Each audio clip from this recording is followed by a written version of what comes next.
আমার পক্ষ থেকে তোমরা একটি পরামর্শ গ্রহণ করো।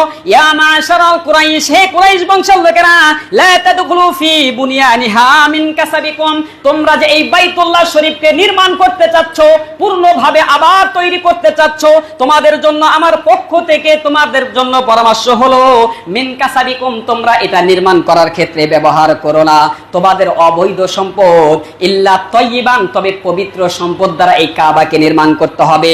আবার স্পষ্ট করে বললেন লা তাদখুলু ফি মাহরিন বাগা, জেনাকারীর কোনো পয়সা এই কাবার মধ্যে তোমরা প্রবেশ করিও না।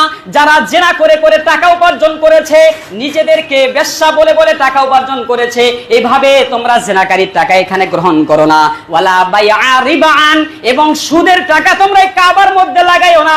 সুদ খেয়ে খেয়ে, ঘুষ খেয়ে খেয়ে, মানুষকে দুমবাজি করে করে অবৈধভাবে যে টাকাগুলো উপার্জন করেছো, এই টাকাগুলো এই বাইতুল্লাহর মধ্যে তোমরা লাগাইও না।